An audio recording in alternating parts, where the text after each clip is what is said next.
La deuxième condition, par rapport à ce classement, nous avons al-Bulugh, c'est-à-dire que l'âge de puberté. Si c'est un garçon, au moment où il rêve et il se va mouiller, ça veut dire qu'il est déjà pubère. Vous voyez, non? L'âge varie. C'est pourquoi on ne peut pas donner l'âge ici. Ça dépend d'une personne à une autre, ou bien d'un garçon à une autre. Mais une fois que le garçon rêve une nuit ou bien une journée et il se va mouiller, alors qu'il sache qu'automatiquement il est pubère. Vous allez voir aussi parmi les caractéristiques de cette puberté, sa voix change. La voix devient un peu lourde par rapport à ce qu'on savait, ou bien par rapport à ce que lui-même il savait, ou bien il connaissait de sa voix, ça devient un peu lourd. Il y a autres, ça dit que caractéristiques par lesquelles on reconnaît. Donc sûrement une personne ou bien un père de famille qui a de jeunes garçons, lorsque ton garçon déjà manifeste ces caractéristiques, sache qu'il est pubère. Si c'est une fille aussi, lorsqu'elle commence ses menstrues, automatiquement, ça veut dire qu'elle est pubère. Alors, c'est à cet âge-là que le jeûne devient obligatoire pour ce jeune homme ou bien pour ce garçon et pour cette fille. Mais bien avant ça, il est recommandé d'entraîner nos jeunes filles et nos jeunes garçons à certain âge. À l'âge où tu vois que non, mon jeune garçon, ça veut dire que physiquement, il est apte. Son corps est physiquement un peu fort, ça peut tenir, même c'est de matin jusqu'à midi, il tient, c'est bon, même c'est de matin jusqu'à 10h, 11h, il tient, c'est bon, il faut l'entraîner à certain âge. Pareil aussi pour les filles, mais il faut voir si vraiment l'enfant tient physiquement.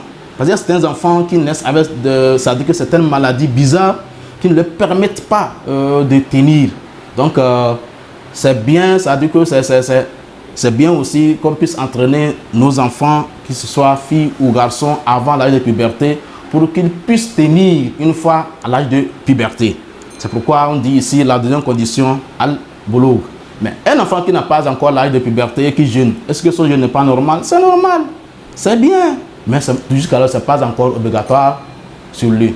On doit en aucun cas aussi forcer des enfants qui n'ont pas encore l'âge de puberté de jeûner. Non.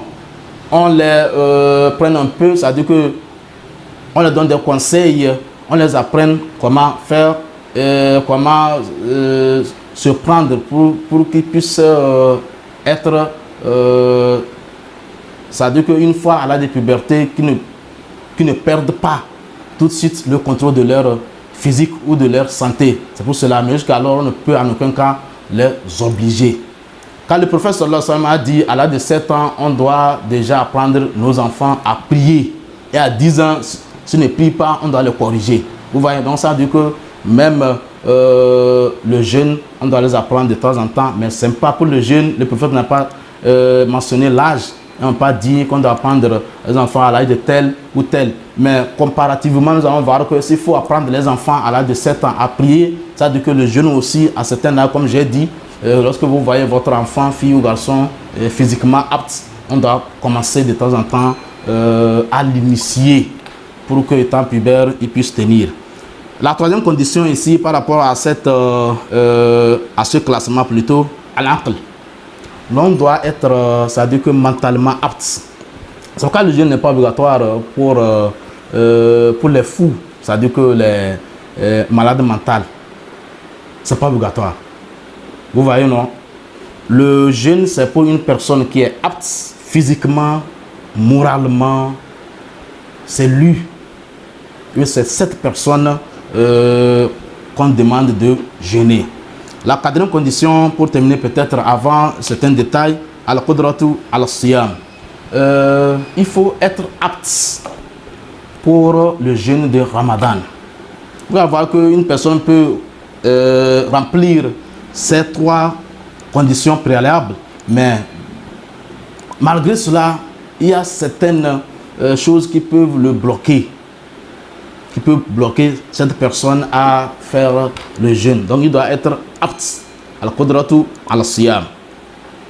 Et les savants ici disent que al-qudratu al-siyam, ici, il y a deux choses qui peuvent bloquer une personne quand on dit d'être apte, avoir la possibilité, il y a seulement deux choses qui peuvent bloquer une personne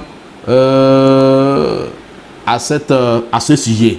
Il y a d'abord al-mard, la maladie, wal-kibr, et ça veut dire que la vieillesse. Vous voyez, une personne peut être musulman, pubère, est mentalement apte, mais malade. Vous voyez, est-ce que le jeûne devient obligatoire sur lui? Ici, on dit ça dépend de quelle maladie. Incurable ou curable.